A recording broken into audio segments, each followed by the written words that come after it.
രമ്യ ഹരിദാസ് നമ്മൾ ചേരുന്നുണ്ട്.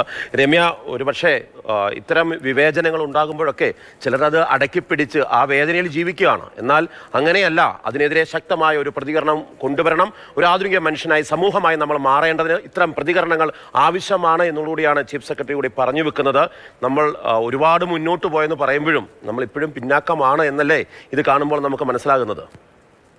അതെ അതെ, കാരണം അവര് പ്രതികരിച്ചത് വളരെയധികം ഒരു സന്തോഷം കൂടി തോന്നുകയാണ്. കാരണം നിറത്തിന്റെ പേരിലുള്ള വിഭജനം, അതേപോലെ തന്നെ ശാരീരികമായിട്ട് തടിയുള്ളതാണോ മെലിഞ്ഞതാണോ അങ്ങനെയൊക്കെ പല രീതിയിലും ഇന്ന് സാമൂഹിക മാധ്യമങ്ങളിൽ പല രീതിയിലും പലരെയും വേട്ടയാടിക്കൊണ്ടിരിക്കുന്ന ഒരു ഘട്ടം കൂടിയാണ്.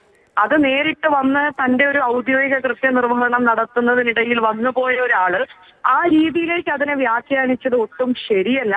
അത് ഇന്ന് നമ്മൾ ജീവിക്കുന്ന ഈ നൂറ്റാണ്ടിൽ, ഈ കാലഘട്ടത്തിൽ, കാരണം ഇത്രയധികം വളർന്ന ഒരു സാമൂഹിക പരിതസ്ഥിതിയിൽ ജീവിക്കുന്ന ഒരു വ്യക്തി ഒരിക്കലും ചെയ്യാൻ പാടില്ലാത്തതാണ് നിറത്തിന്റെ പേരിൽ ഏതൊരാളുമായിക്കൊള്ളട്ടെ, അത് കൊച്ചുകുട്ടിയാണെങ്കിൽ പോലും പ്രായം ഭേദമന്യേ അതിന്റെ നിറത്തിന്റെ പേരിൽ പരിഹസിക്കപ്പെടുന്നതും, അതേപോലെ തന്നെ ശാരീരികമായിട്ട് ചിലപ്പം ചില ആളുകൾ അല്പം തടി ഉണ്ടാകാം, ചില ആളുകൾ ചിലപ്പോൾ മെലിഞ്ഞ ശരീരമുള്ളതായിരിക്കാം.